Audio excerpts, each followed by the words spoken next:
Baru ya.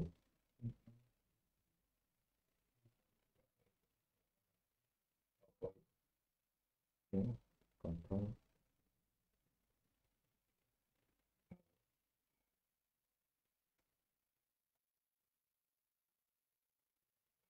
ini ya.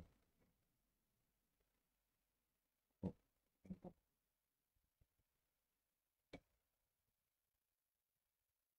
Oke, assalamualaikum teman-teman semua, mitra-mitra semua, semangat pagi. Aduh, ini eh, apa ya? Saya masih kontrolnya masih belum bisa dapat. Sudah masuk ya? Oke, ini sambil kita menunggu teman-teman yang lain, ya. Kita coba untuk melihat melihat komentar ataupun siapapun yang di situ. Semangat pagi nih teman-teman semua, ya. Sambil saya lihat ini, eh, ya, apa namanya, barangkali ada yang dari mana mudah-mudahan saya masih bisa melihat ini. Oke, ya, Pak Dwianto, terima kasih ya. Ya, udah ada beberapa ya yang datang ya. Terima kasih. Oke, Bu Tias ya. Oke, Sidoarjo. Oke, terima kasih, terima kasih. Oke, ya, ini sesuai dengan waktunya jam 10 ya kita mulai. Tapi karena tadi ada beberapa mitra yang datang ke kantor, saya mengisi cerita sedikit tentang 10 menit ya, tentang 10 menit ya. Dua hal yang sering saya sampaikan bagi teman-teman yang mungkin sudah sering ketemu dengan saya, yaitu sekitar 10 menit saja. Bentar, saya pasang ini dulu teman-teman biar nggak terganggu ya mic-nya. Oke, ya, ya, ini saya kontrolnya masih belum lihat apa namanya, karena ini di lantai 2. Jadi ada beberapa hal yang barangkali tidak terlihat di sini. Tapi tidak apa-apa, tidak mengurangi rasa hormat saya. Saya lanjutkan untuk tanaman tentang tebu ya, karena juga ini adalah permintaan dari teman-teman semua. Baik, saya ulang lagi ya. Assalamualaikum warahmatullahi wabarakatuh, teman-teman semua. Apa kabarnya? Semoga baik-baik ya. Semoga sehat selalu. Semoga dimudahkan, dilancarkan rezekinya. Semoga bisa mendengarkan, mendapatkan manfaat dari video ini.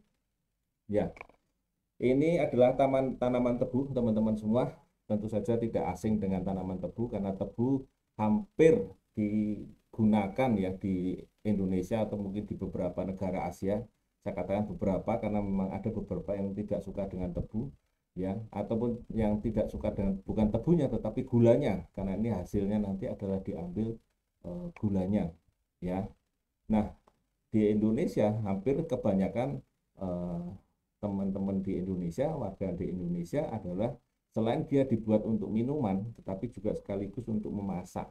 Jadi kalau setiap kali memasak ada campuran selain garam, ada tambahan sedikit gula, ya, ada sedikit gula. Walaupun sekarang kita gunakan juga ada yang memakai gulanya gula merah ya, gula merah atau gula kelapa atau gula aren. Ya, tetapi ada juga yang masih menggunakan gula tebu sebagai tambahan dalam masakan mereka. Ya, nah, mitra-mitra teman-teman semua, ya, saya ulang lagi, kita semoga dipanjangkan umurnya dan panjang umurnya yang panjang barokah ya. Semoga umur panjang tapi barokah, bukan panjang umurnya tapi sakit-sakitan, tetapi kita barokah dan bisa bermanfaat untuk banyak yang orang lain. Kemudian selalu jaga kesehatan, selalu menjaga kesehatan, selalu tetap pakai masker karena masih dalam situasi pandemi yang masih belum berakhir. Dan semoga kita semuanya menjadi orang-orang yang bermanfaat untuk orang-orang di sekitar kita, keluarga kita, ya, keluarga besar kita ataupun lingkungan kita. Ya, kita sekarang berada di PT Natural Nusantara di lantai 2 di Jalan Siliwangi nomor 72 ya. Ini di Jalan Ring Road Barat. Ini adalah nama jalan yang dahulu ya. Nama jalan yang dahulu adalah Jalan Ring Road Barat nomor 72 ya. Nomor teleponnya masih tetap, faxnya masih tetap, alamat emailnya masih tetap, websitenya masih tetap. Hanya nama jalannya sekarang berganti dengan nama jalan, yaitu Jalan Siliwangi 72. Kalau dulu kan Ring Road Barat ya, sekarang jalan yang eh, jalan baru namanya Jalan Siliwangi nomor 72. Dan Ya, ini barangkali kalau ada teman-teman yang masih belum mengenal saya, nama saya adalah Adi Nugroho. Ya, biasanya saya mengawal untuk produk-produk agro dan latar belakang saya adalah saya pernah di sebuah perkebunan, ya, baik HTI maupun di kelapa sawit, ya. Kemudian kita pernah di BUMN dan terakhir saya kurang lebih 15 tahun di PT Natura Nusantara ini. Nah, teman-teman, mitra-mitra, tanaman tebu ini rata-rata produktivitasnya adalah di lahan sawah sekitar 95 ton per hektar dan di lahan tegalan sekitar 75 ton per hektar dengan angka rendemenya 7,3 sampai 7,5. Pertanian tebu di Indonesia ada dua basis, ya. Yang pertama adalah tebu di lahan kering dan tebu di lahan basah.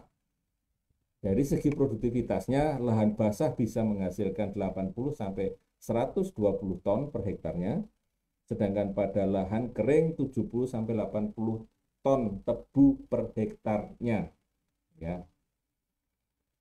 Nah, syarat tumbuh tanaman tebu ini rata-rata di daerah tropika maupun subtropika yaitu antara 190 lintang utara dan 350 lintang selatan, ya, dengan isotermnya 20 derajat Celcius, ya. Kondisi tanahnya yang baik adalah tidak terlalu kering, tidak terlalu basah. Artinya akar memerlukan sensitif, ya, terhadap kekurangan udara dan pengairan drainase harus diperhatikan. Artinya dia tidak tahan terlalu lama tergenang, ya. Ini drainase perlu diperhatikan, ya. Akar butuh udara, butuh oksigen, ya. Karena ini tanaman tebu cukup sensitif terhadap air, ya. Kalau terlalu basah, tentu saja pertumbuhan dan perkembangan tebu kurang begitu baik. Ini sekali lagi saya sampaikan pentingnya pada budidaya tanaman tebu adalah drainase yang baik, yaitu sekitar 1 meter, agar memberikan peluang akar menyerap air dan unsur hara atau pupuk yang kita sebarkan atau yang kita taburkan atau yang kita kocokkan pada lapisan yang lebih dalam sehingga pertumbuhan tanaman pada musim kemarau tidak terganggu, ya. Jadi drainase menjadi hal yang perlu dan penting. Kemudian tanaman tebu dapat tumbuh baik, ya, tumbuh dan berkembang dengan baik pada tanah-tanah seperti aluvial, grumusol, latosol, regusol dan sebagainya. Dan tentu saja ketinggiannya antara 0 sampai 1.400 meter di atas permukaan air laut. Nah, yang sesuai adalah di ketinggian 500 meter, ya, kurang lebih sekitar itu. Ya, walaupun bisa antara 0 sampai 1000 sampai 400, tetapi yang paling sesuai, paling efektif dan efisien serta yang menghasilkan pertumbuhan dan perkembangan tanaman tebu yang baik dan optimal adalah di ketinggian kurang lebih sekitar 500 meter di atas permukaan air laut. Kemudian kita lihat dari sisi kemiringannya kurang lebih kita sekitar 10%, ya, pada tidak lebih dari 8%, ya, kemiringannya, walaupun bisa sampai ke 10%, ya, untuk areal yang dilokalisir. Nah, kondisi lahan yang terbaik untuk tebu biasanya berlereng panjang, rata dan melandai sampai 2%, ya, ini kurang lebih. Dan apabila tanahnya ringan bisa sampai kemiringannya 5%, ya. 2% pada tanah yang ringan, 5% pada tanah yang berat, ya, itu kemiringannya. Kondisi yang terbaik untuk yang berlereng, panjang, rata, dan melandai.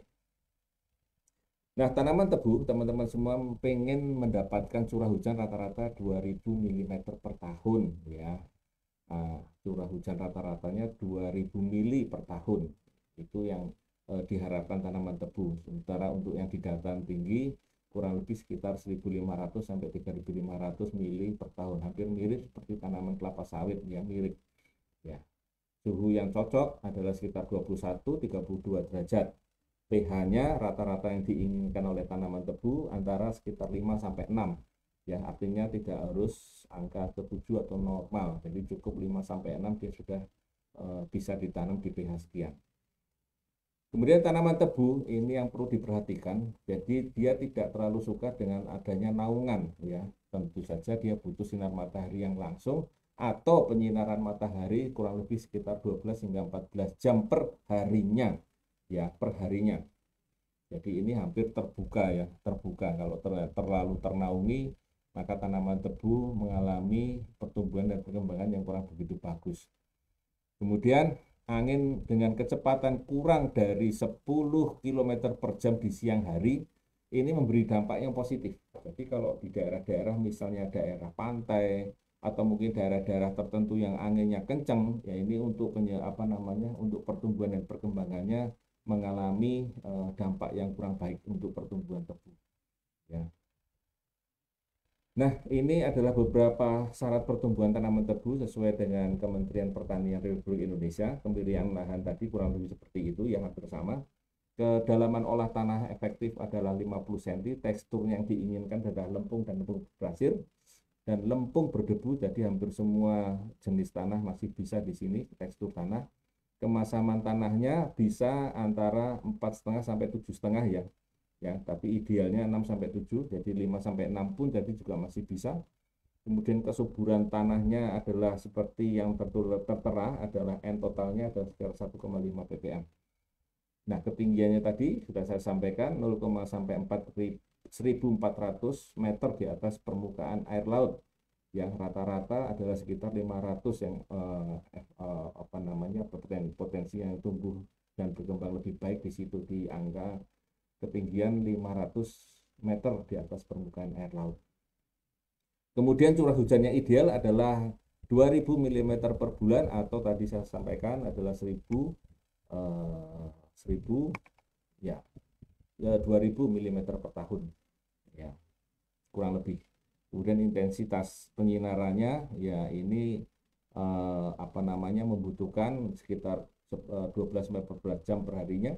Artinya kalau ini penyinarannya rendah maka fotosintesnya terhambat, jumlah tunasnya sedikit, otomatis pembentukan gulanya menjadi rendah. Suhunya ideal adalah 24 sampai 30 dan perbedaan suhu siang dan malamnya tidak terlalu jauh atau sekitar di bawah 10 derajat ya. Kemudian kelembapan udara yang diinginkan ya yang tidak membentuk kabut. Jadi kalau tertinggi terbentuk kabut menghalangi sinar matahari, ini menghambat fotosintesa, ini menghambat pertumbuhan tanaman tebu. Sahabat-sahabat, teman-teman semua, mitra-mitra semua, ini adalah tanaman tebu yaitu Saccharum officinarum, genusnya adalah Saccharum dan seterusnya sampai divisi Spermatophyta. Ini buat teman-teman yang memahami atau mungkin mengenal secara biologinya adalah seperti ini ya. Nah, sahabat dan teman-teman semua, ini saya mulai satu persatu mengenalkan kepada teman-teman semua mengenai karakteristik daripada tanaman tebu. Tanaman tebu yang kita lihat adalah batangnya, diambil batangnya. Nah, batang ini berdiri lurus dan berruas-ruas yang dibatasi dengan buku-buku ya. Artinya tanaman ini memiliki ruas dan yang dibatasi oleh buku.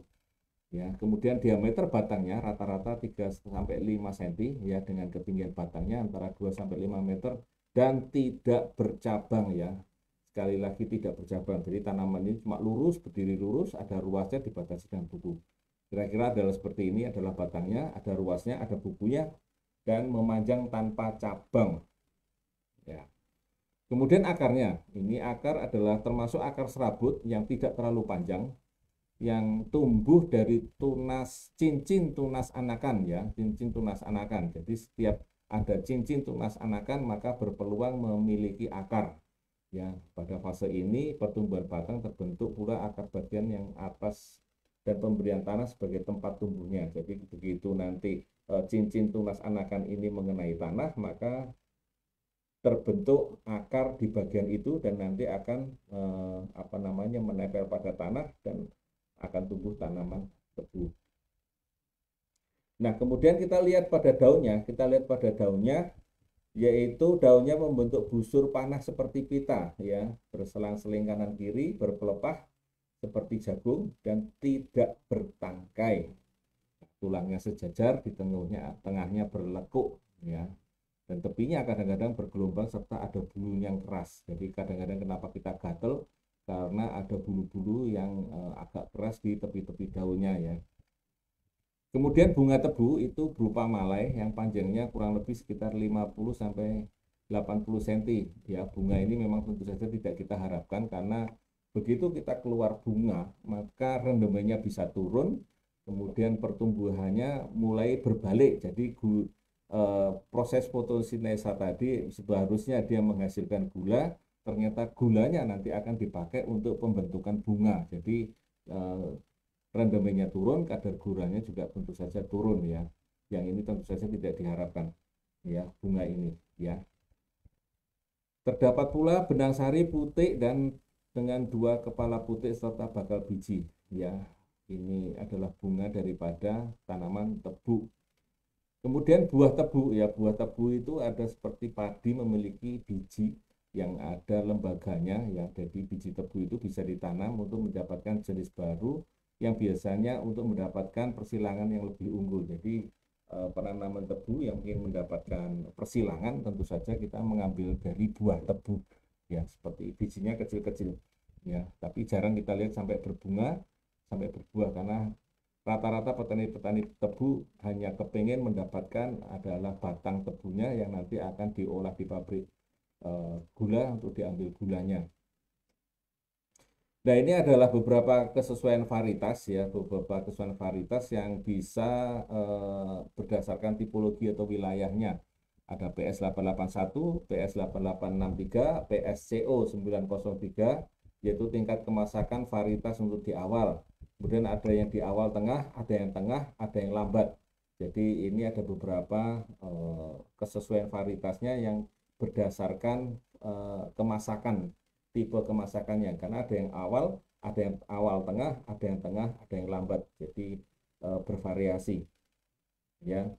Variasi yang lain adalah kemasakan tadi yang masa awal ini biasanya kurang lebih 8-10 bulan, sedangkan varietas yang sedang atau masa yang tengah itu sekitar 10-12 bulan atau setahun ya kurang lebih. Sementara yang varietas dalam atau yang masaknya lambat mencapai kurang lebih sekitar 12 bulan ke atas. Artinya di atas 1 tahun ya untuk beberapa varietas yang ada di tipologi wilayah tadi. Ya. Kemudian yang varietas-varietas unggul ya, yang untuk produksi di lahan sawah ataupun yang di lahan tegalan itu ada SK Menteri ya, yang bisa kita lihat di sini, yang bisa kita lihat kayak Bidang Kencana PS864, PS865 ya, dari sifat kemasakannya dan dari rendemen ataupun kuintal per hektarnya ya, itu bisa dilihat di tabel ini. Jadi Anda memilih yang mana, silakan untuk diperhatikan sifat-sifatnya ya, karena ini ada sifat yang masak awal tengah sampai lambat, kemudian rata-rata tengah sampai lambat, jarang yang awal ya. Ini ada PSBM 901 tapi ini juga agak jarang, yaitu di awal sampai tengah ya. Tapi rata-rata yang banyak dipakai adalah ada beberapa yang lain ya, Bidang Kencana dan sebagainya. Dan ada jenis-jenis yang baru yang barangkali belum saya update ya, barangkali di situ ada, mungkin kita bisa berbagi informasi buat teman-teman kita. Kita semua bisa share kepada kita untuk kita bagikan juga kepada teman-teman yang lain. Nah, pada saat penanaman tentu saja kita memerlukan bibit tebu. Nah, standar bibit tebu yang kita butuhkan adalah memiliki daya kecambah di atas 90%, segar, tidak berkerut, dan tidak kering. Panjang ruasnya kurang lebih sekitar 15-20 cm dan tidak ada gejala hambatan pertumbuhan. Diameter batang yang diharapkan adalah di atas 2 cm dan tidak mengkerut atau mengering. Kemudian kita juga mengharapkan bibit yang baik adalah mata tunas yang masih dorman, segar, dan tidak rusak. Kemudian primordia akarnya belum tumbuh dan tentu saja kita harus bebas dari penyakit pembuluh ya, atau batang pembuluh yang biasanya ada di bagian tengah-tengah itu. Jadi kita hindari untuk yang penyakit pembuluh.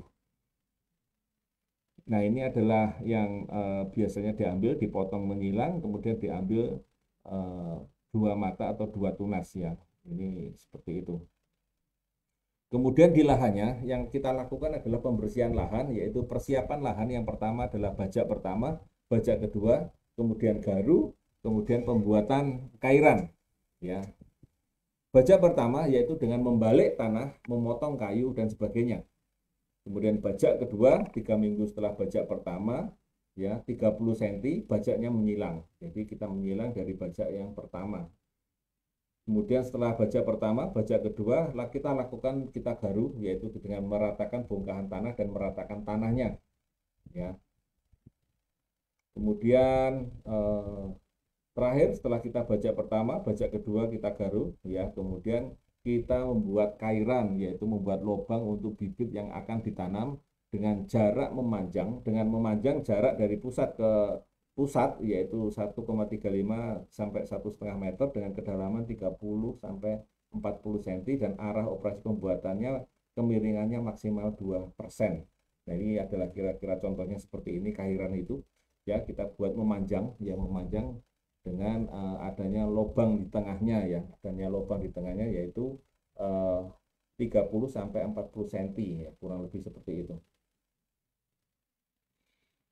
Kemudian selain kita membuat bibit-bibit yang seperti tadi pada tanaman-tanaman tebu, yaitu kita membuat dari potongan-potongan tebu, kita juga bisa membuat pengadaan benih tebu ini yang bermutu, yaitu dengan membuat kultur jaringan, ya. Saya rasa juga tidak asing, tetapi ini juga masih membutuhkan biaya yang cukup besar. Hanya beberapa tempat atau mungkin hanya beberapa yang bisa mengambil atau mendapatkan kultur jaringan ini, ya. Kemudian setelah kita dapatkan bibitnya, ya spek daripada bibitnya, maka kita lakukan penanaman, yaitu penanaman bibit tebu per hektarnya kurang lebih kita akan membutuhkan sekitar 60 sampai 80 kuintal, ya, atau sekitar 10 sampai sekitar 10 mata tumbuh per meter kairan, ya. Ini kita hitung per meter kairan. Ya. Nah, kita sebelum tanam, maka perlu diberi perlakuan biasanya adalah sebagai berikut. Seleksi bibit, memisahkan bibit dari jenis yang tidak dikehendaki, ya, terutama yang terkena penyakit. Ini nomor satu yang kena penyakit. Kemudian sortasi bibit, memilih yang sehat dan benar-benar akan tumbuh, ya. Kita memisahkan bibit yang bagian dari atas, bagian tengah, dan bagian bawahnya. Ini benar-benar kita pisahkan. Kemudian pemotongan bibit ini kalau bisa pakai pisau yang tajam, ya. Pada saat kita memotong bibit, potong dengan pisau yang tajam, dan setiap 3 sampai 4 kali pemotongan pisau dicelupkan dengan biasanya kita menggunakan lisol, ya, dengan kepekatan 20% ataupun dengan yang lain, ya, yang untuk antiseptik, ya, yang tidak berbahaya, ya. Kemudian kita juga memberikan perlakuan air panas atau hot water treatment, ya, terhadap bibit yang sudah kita rendam dengan air panas, ya. Air panas, ya, kita rendam aja sebentar, ya, jangan terlalu lama. Kemudian setelah direndam sebentar, kemudian kita masukkan ke air dingin, ya. Setelah dengan air panas, kemudian dengan air dingin, ya, sedikit sebentar saja. Namun ini juga jarang dilakukan pada teman-teman petani tebu yang barangkali juga mungkin butuh waktu, jadi kadang-kadang sudah dipotong begitu saja terus langsung dibawa ke lahan, ya. Ya, ini bisa diperlakukan atau bisa juga dilewatkan, ya. Kemudian penanaman tadi setelah kita melakukan pemotongan untuk bibit-bibit tadi, kita pilah-pilah, nah kemudian kita lakukan penanaman, yaitu dengan cara overlapping, double row atau end to end, atau nguntu walang, bahasa Jawanya adalah nguntu walang, yaitu dengan posisi mata di samping. Tetapi bila hujan yang terlalu tinggi, maka bibit ditanam sebaiknya dengan menggunakan boyong ngambang atau bibit sedikit terlihat, ya. Ini adalah istilah-istilah Jawa yang barangkali banyak kita dengarkan, ya, atau nguntu walang atau boyong ngambang, yaitu nguntu walang yaitu end to end, atau boyong ngambang dengan bibit sedikit yang terlihat. Ini adalah yang overlapping, tumpuk begitu seperti itu. Jadi antara bibit satu dan lainnya di kairannya itu kita taruh di situ, kita tata seperti sedemikian rupa sehingga nanti tunasnya bisa kita lihat apa namanya, kita tinggal tutup dengan tanah seperti ini. Nah, biasanya kadang-kadang ini juga kadang disiram yang oleh petani tebu atau mungkin pemilik tebunya. Nah, ini bisa ditambahkan langsung di situ supernasa dengan glionya pada saat penyiraman pertama, atau nanti pada saat pemupukan setelah 2 minggu setelah tanam, ya. Nanti kita lihat di pemupukan, ya. Disiramkan di sini pada saat sekarang boleh, ya. Artinya sebelum ditutup kita ambil 1 sendok Supernasa, 1 sendok Glio dalam gembor 10 liter itu kita aduk, kemudian kita siramkan di sini. Ya, kita siramkan di sini, kita ratakan. Ya. Kemudian ini adalah cara double row. Ya, ini adalah double row berarti tidak tumpuk ya, tidak tumpuk antara batang satu dengan batang yang lain, sehingga dan titik yang batang yang atas dan bawah tidak ketemu. Tapi ini adalah jejer, double, namanya double jejer ya, dua bersebelahan. Sedangkan ini adalah overlapping tadi yang saling menutup ya, tunas-tunasnya akan saling berdekatan. Yang ini adalah end to end, artinya ujung ketemu dengan ujung, ujung atas ketemu bawah, ujung atas ketemu bawah, kan begitu seterusnya.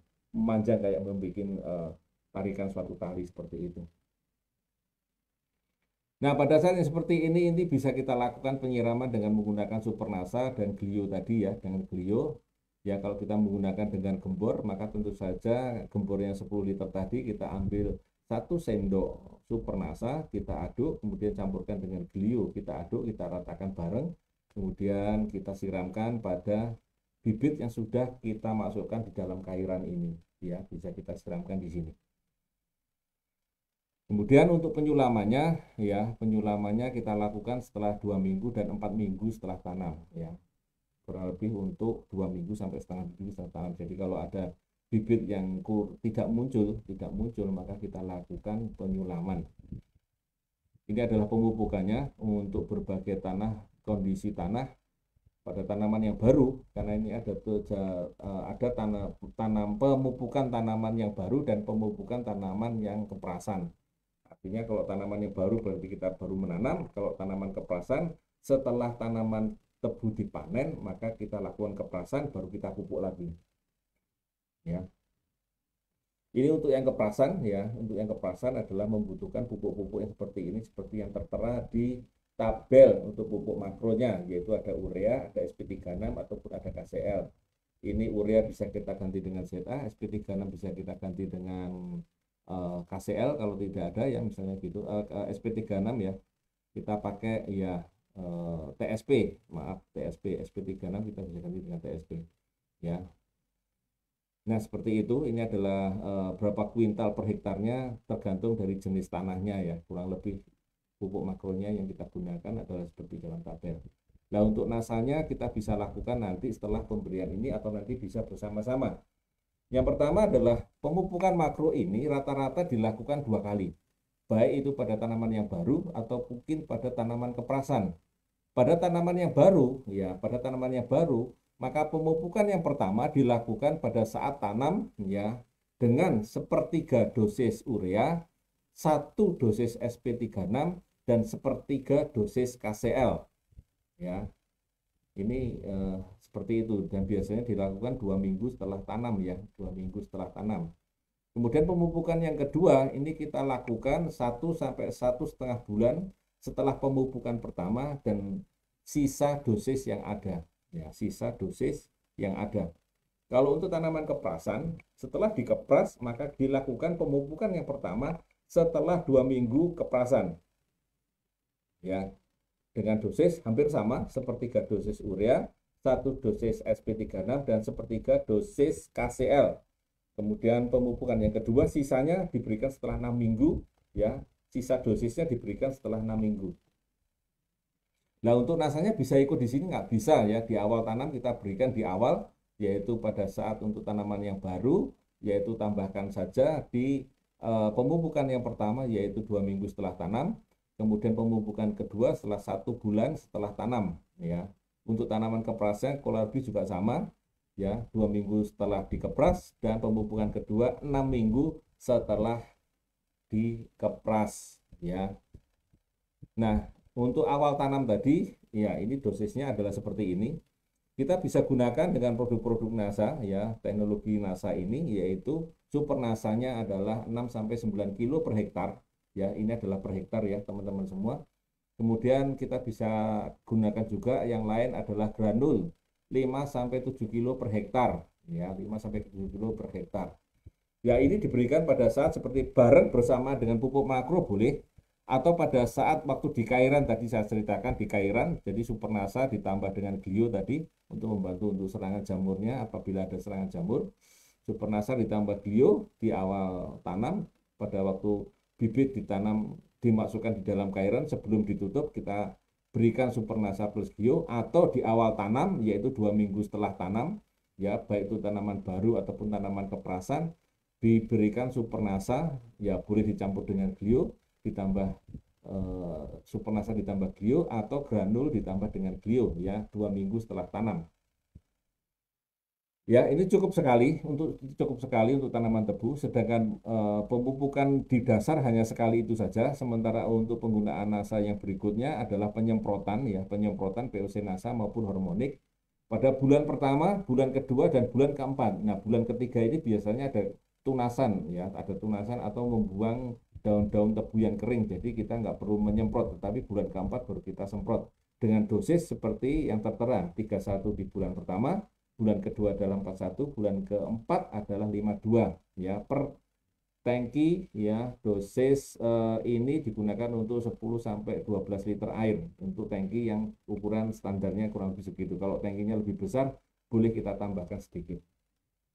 Nah, kemudian untuk menggunakan dengan BSA, ya BSA kita bisa gunakan 2 sampai 3 kotak, sama bulan kedua kita pakai sekitar 2 sampai 3 kotak, bulan keempatnya kita pakai 2 sampai 3 kotak, ya. Cara memakainya sesuai dengan standar seperti BSA pada umumnya, atau mungkin bisa dilihat pada petunjuk yang ada di labelnya. Ya, ini adalah produk-produk yang NASA, teknologi NASA yang kita gunakan di awal tanam, ya yaitu 2 minggu setelah tanam, atau pada saat cairan, yaitu pada saat tebu batang tebu dimasukkan, bibit tebu dimasukkan di dalam tanah sebelum ditutup, kita siram atau kita gembor dengan Supernasa plus Glio atau granul plus Glio, ya seperti itu ya teman-teman semua, mitra-mitra semua. Nah, ini adalah siklus daripada tanaman tebu mulai dari 0 hari sampai dekat kemasakan, yaitu antara 3 sampai 35 hari ini adalah fase vegetatifnya. Kemudian kita masuk di fase pertunasan, itu kurang lebih sampai 1 bulan lebih, ya sampai 3,5 bulan ini adalah tunas, yaitu perpanjangan tunasnya. Jadi makin panjang tunasnya. Kemudian ini nanti akan memanjangkan batangnya, ya batangnya. Kemudian di atas 9 bulan itu rata-rata sudah mengisi untuk tebunya atau mengisi kemanisannya. Tunasnya diperpanjang, ya batangnya diperpanjang. Nah, ini butuhnya juga berbeda-beda, makanya penyemprotannya tadi diupayakan untuk optimal, ya di bulan pertama, kedua, dan keempat, maaf, 1, 2, dan 4, ya. Kemudian teman-teman semua, mitra-mitra semua, masuk kepada hama dan penyakit pada tanaman tebu, ya. Ini adalah penggerek batang yang biasanya juga banyak menyerang di Indonesia, ya. Artinya tanaman tebu di Indonesia lebih banyak hama penggerek tebu ini. Jadi perlu kita lakukan penyemprotan, ya. Tentu saja dengan menggunakan BVR. Kita jangan menunggu hama ini menyerang, ya hama ini menyerang. Maka kita bisa semprotkan BVR ini, ya pada bulan-bulan pertama bersamaan dengan POC NASA sama hormonik tadi boleh. Jadi dicampurkan pada bulan pertama, kita semprotkan merata dari daun dan batangnya, semuanya dari atas sampai bawah, ya. Kita semprotkan untuk mengurangi serangan penggerek batang dan hama yang lain, ya kutu-kutuan ini juga cukup mengganggu. Ya, ini adalah penggerek pucuk, ya namanya juga penggerek pucuk. Dia akan menyerang pada bagian pucuknya, akan masuk ke bagian pucuknya. Kalau dia sudah berbentuk ulat seperti ini masuk ke dalam bagian tanaman tebu, maka akan kesulitan kita menyemprotnya karena sekelilingnya sudah tanaman keras dan sulit untuk disemprot pestisida apapun. Ya, makanya semprotkan mulai dari sejak awal, ya dari sejak awal untuk mencegah serangan-serangan penggerek pucuk ataupun serangan-serangan hama yang lainnya. Semprotkan BVR ini setiap dari awal bulan tadi, POC NASA sama hormon plus BVR untuk pencegahannya. Ya rata-rata kita bisa menghabiskan kurang lebih sekitar 10 sampai 12 kotak BVR per kali semprotan per hektar. Ya, per kali semprotan per hektar. 10 sampai 12 kotak BVR. Ya, ini adalah apa namanya telur penggeret tadi yang sangat mengganggu apa namanya potensi tanaman tebu ya, karena bisa menghilangkan kehilangan produksinya mencapai cukup banyak 20 sampai 30 ton, dan ini batangnya tidak bisa digunakan untuk menjadi bibit ya, karena akan berkembang lagi melalui telur-telur itu, berkembang untuk musim berikutnya ya. Bentuk telurnya juga cukup mungkin bisa kita ketahui kalau kita sering masuk di tanaman tebu, yaitu titik-titik berwarna hitam ya, seperti itu. Nah, seperti ini kalau kita sudah mulai serangannya cukup apa namanya cukup banyak, cukup uh, ganas ya. Dan ini tidak hanya menyerang pada tanaman tebu, teman-teman. Penggeret ini bisa nanti menyerang pada tanaman-tanaman di sekitar kita, tanaman-tanaman yang berbatang dan berkayu. Jadi penggeret ini bisa juga menyerang pada tanaman yang lain ya. Kemudian penyakit-penyakit penting pada tanaman tebu ya. Kalau tadi adalah tentang hamanya, sekarang tentang penyakitnya, yaitu tentang penyakitnya. Ada garis kuning, ada pokabung, noda kuning, noda cincin, belendok ya. Kemudian luka api dan sebagainya. Ini adalah uret yang juga hama ya. Ini masuk hama ya, sekali lagi ini masuk hama karena saya sampaikan di sini karena uret ini menjadi penting, karena biasanya tanaman tebu atau tanah-tanah yang berpasir setelah ditanam tebu ternyata kehidupan uretnya juga merajalela, sehingga nanti kalau diganti dengan tanaman hortikultura setelah tanam tebu ataupun panen tebu dan kita bongkar untuk tanaman yang lain, maka uret ini akan mengganggu musim tanaman yang berikutnya. Ya, ini adalah siklusnya seperti ini, dari telur ke larva atau uretnya, kemudian menjadi pupa, kemudian menjadi kumbang dan seterusnya. Ya, dan yang paling merusak di sini adalah larvanya atau uretnya, karena dia akan makan bagian akar-akar tanaman yang ada di sekitarnya dan di dekatnya. Nah, ini adalah siklusnya seperti ini. Pada waktu fase telur ini biasanya pada bulan-bulan Januari, kemudian sudah mulai berubah, mulai uret ini Februari, Maret, April ini sudah mulai apa namanya mengerusak, yang rusak pada tanaman yang kita tanam ya, atau mungkin tanaman di atasnya. Kalau barangkali ada uret di situ, biasanya ada tanaman-tanaman yang lainnya ya akan dimakan oleh uret ya. Terus seperti itu sampai bulan itu dia makin ke bawah, makin ke bawah. Setelah kenyang dia makin ke bawah, makin ke bawah. Nah, kemudian bergerak lagi ke atas, nanti setelah menjadi kumbang ya. Setelah menjadi kumbang dia akan naik ke atas, bertelur dan seterusnya, kurang lebih seperti itu. Kumbangnya terbang pindah kemana dan akan seperti itu. Artinya dia selalu akan membutuhkan bahan organik atau bahan yang digunakan untuk makan si larva atau si uret tadi. Ya, sepanjang itu kondisinya kekurangan bahan organik atau tanah-tanah yang boleh dikatakan marginal, kadang-kadang serangannya uret ini tidak begitu banyak ya. Tetapi pada daerah-daerah yang banyak bahan organiknya, tentu saja serangan uret ini akan merajalela. Jadi dia akan ada di sekitar permukaan, itu masih dalam fase-fase telur. Kemudian uret karena dia masih makan di dekat-dekat dengan akar. Kemudian setelah nanti agak kenyang, agak gemuk lagi, fase-fase berikutnya dia nanti akan turun ke bawah, makin ke bawah. Jadi kita lakukan pencegahan pun ataupun apa namanya melakukan pembersihan sekalipun, ini sudah mulai agak dalam. Nah, kemudian nanti akan keluar dalam bentuk kumbang dan nanti akan bertelur dan seterusnya seperti itu. Ya. Nah, pengendaliannya kalau bisa kita memang kita lakukan dari sejak awal, bisa kita semprotkan pada saat kalau kita menyemprotkan Supernasa dan Glio pada saat bibit masih ada di cairan tadi, bisa juga kita tambahkan Supernasa, Glio, dan BVR sekaligus kalau memang daerah-daerah tanaman tebu yang ditanam tebu tadi memang daerah-daerah banyak uretnya. Ya, ini untuk mencegah adanya serangan jamur. Kalau memang di situ banyak jamur atau mungkin tanaman sebelumnya banyak jamur atau memang tersedia ada uret-uret yang di situ, maka eh, pada saat penggemboran yang pertama atau pemupukan yang pertama itu kita lakukan pencegahannya yaitu dengan memberikan BVR ya, dikocorkan ya. Ya, jadi Supernasa 1 sendok, Glio 1 sendok, BVR 1 sendok dalam satu gembor 10 liter air kurang lebih, kita siramkan di situ ya, kita siramkan di situ. Di situ nanti akan membantu tanaman kita nanti mencegah jari jamur dan juga mencegah dari uret ya.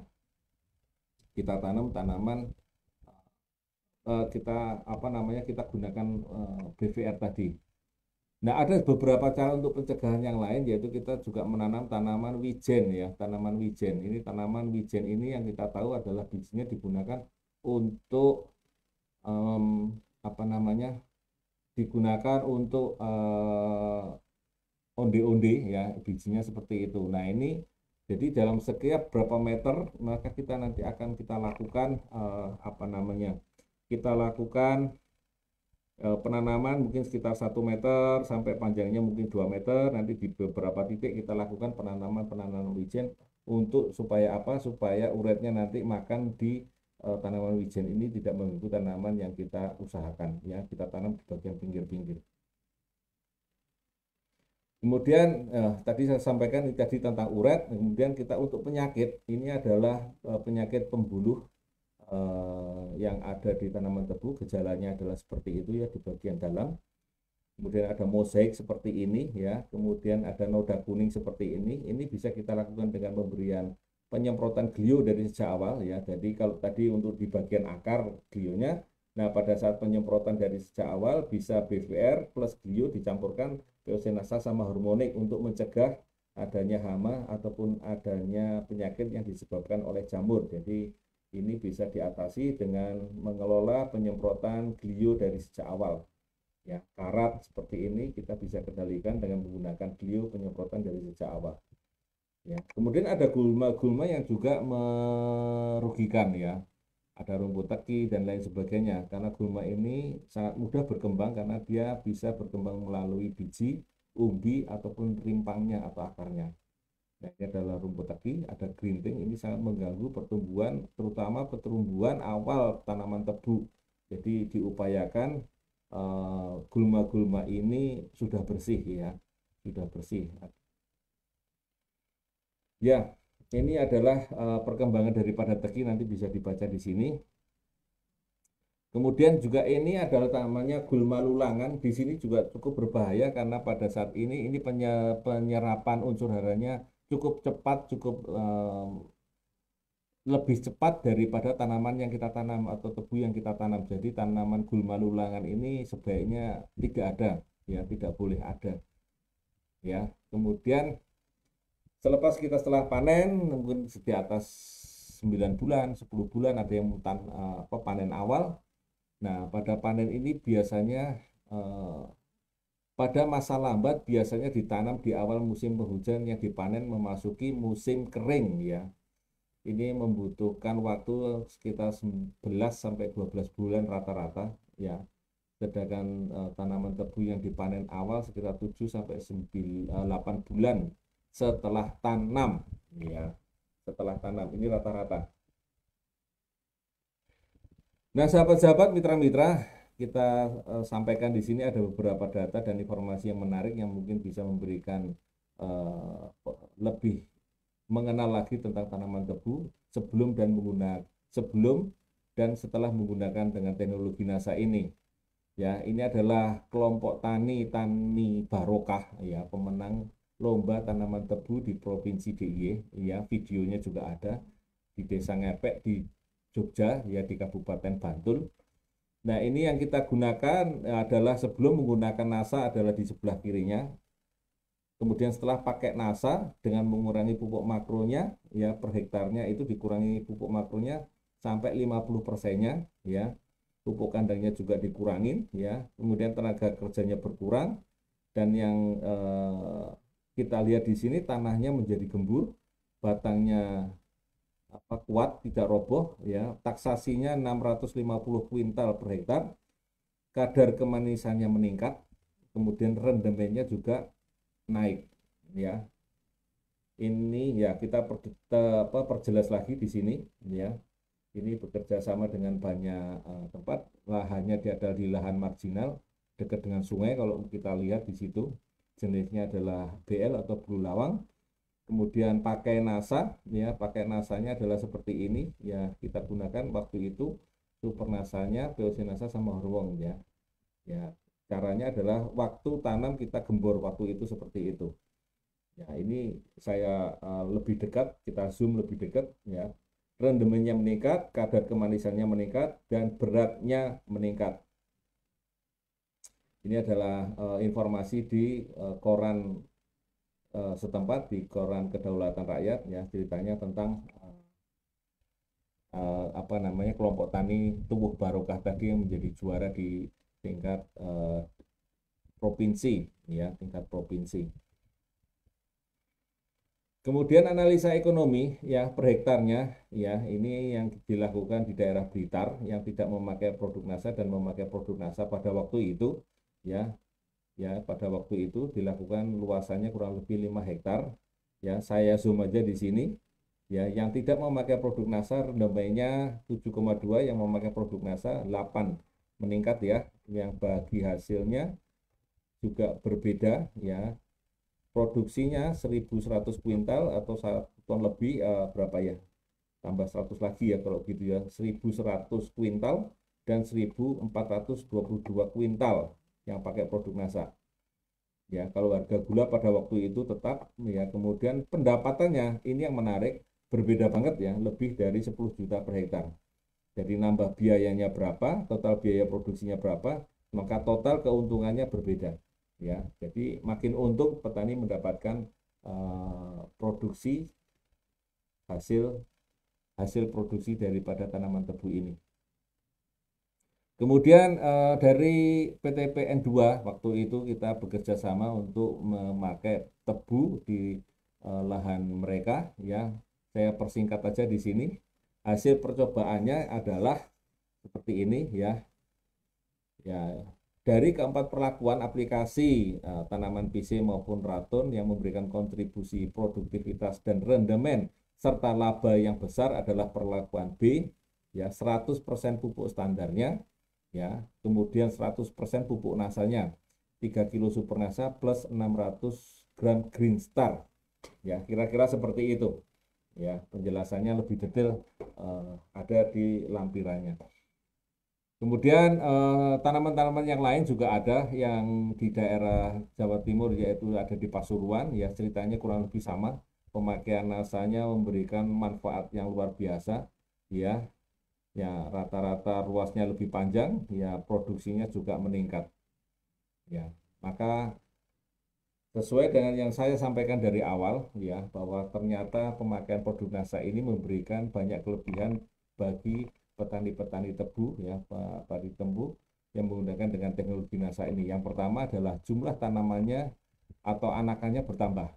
Kemudian ruas tebunya menjadi memanjang dan rata-rata pertumbuhannya merata, ya. Ini bisa dilihat pada video-video kita yang dikeluarkan oleh PT Natural Nusantara, tumbuhnya merata. Artinya tidak bergelombang. Kalau kita lihat dari atas itu rata-rata semuanya rata, ya, merata, ya, bukan naik turun tanamannya tetapi rata-rata umumnya merata. Yang kedua adalah yang berikutnya adalah rembenyannya juga rata-rata naik. Kita tahu bahwa tanaman tebu ini kita ambil adalah selain tonase per hektarnya, tetapi juga kita menghitung rendemennya. Maka tidak salah kiranya ternyata beberapa informasi maupun data yang sudah ada di kita banyak yang menyampaikan bahwa rendemennya biasanya naik, ya. Kemudian kendala yang lain seperti yang saya sampaikan di awal, ya, di awal bahwa petani-petani tebu ini rata-rata tidak kepengen menanam tebu karena apa? Karena pada saat mereka beralih kembali ke tanaman hortikultura ataupun tanaman yang lainnya, mereka mengalami pembongkaran bonggol tebu. Nah, dengan teknologi NASA ini, baik tanaman yang baru sekali dipanen ataupun nanti dikepras sampai 2 kali panen, maka pemberian produk NASA ini, teknologi NASA ini memberikan tanahnya kembali menjadi gembur, ya. Tanahnya menjadi gembur, apalagi nanti dilakukan dengan cara yang rutin, maka tanahnya pelan-pelan akan menjadi gembur dan nanti pembongkaran akarnya, bonggol tebunya menjadi mudah. Menjadi mudah. Kenapa? Karena tanahnya gembur dan akarnya berkembang dengan baik. Kalau akarnya berkembang dengan baik, dia tidak akan menjadi bonggol yang keras yang ada di bawah dikeras. Itu kelebihan teknologi NASA pada tanaman tebu, ya. Tanaman anakannya menjadi banyak, tonasenya bertambah, ya. Kemudian rendemennya naik dan hal-hal yang tidak disukai petani pada tanaman kebu, ya, itu rata-rata adalah membongkar bonggol tebunya. Nah, alhamdulillah dari berbagai kesaksian yang ada, Ya, selama ini saya mendengarkan atau mungkin barangkali melihat sendiri pembongkaran bonggol tebu itu menjadi lebih mudah karena tanahnya kembali pelan-pelan digembur lagi. Nah, kita lihat kepada negara lain, ya cara menanamnya kurang lebih juga sama, cuman ada teknis yang berbeda. Nah, seperti ini. Ini ruasnya hanya satu, dibuat seperti melingkar kayak sumur begini ya, seperti kayak melingkar sumur begini. Ini ada di daerah India dan ada di daerah sedikit Bangladesh ya, ya hampir sama kurang lebih seperti itu. Kemudian ada cara yang menanam juga seperti ini dengan cara ada yang memanjang seperti kayak apa ya ini ya, seret ya kalau bahasa Jawanya itu yang biasanya untuk yang nyari kutu itu. Serit atau seret itu ya, itu yang dipakai seperti itu. Nah, cara menanamnya adalah seperti ini ya. Nanti juga tanamannya juga tumbuhnya seperti yang terlihat di samping. Ya, ini adalah tanaman yang dilihat pakai sumur tadi seperti ini. Jadi bentuknya menjadi seperti itu. Nah, ini seperti ini ya. Ruas-ruasnya dan lain sebagainya. Jadi ada celah atau ada jarak di antara tanaman-tanaman tebu ya. Tapi prinsipnya tidak ada masalah ya, karena nanti yang dilihat adalah jumlah anakannya, jumlah panjang ruasnya, dan nanti tonase braitannya serta rendemenya. Nah ini ya, jadi kayak rambut dikepang begitu ya, kira-kira pemanjang seperti itu. Baik teman-teman semua, itu tadi yang saya bisa sampaikan untuk tanaman budidaya tebu. Nanti kalau ada komentar ataupun ada pertanyaan boleh di kolom komentar ya, ataupun langsung nanti tanya dengan saya ya, bisa bertanya dengan saya. Oleh karena itu teman-teman semua, mitra-mitra semua, rutinkan semprotkan teknologi NASA ini ya, dan dapatkan manfaatnya. Tanah kembali gembur, tumbuh kembang tanaman membaik, dan produksinya meningkat. Gunakan selalu teknologi pupuk NASA ini. Salam agro, semangat pagi.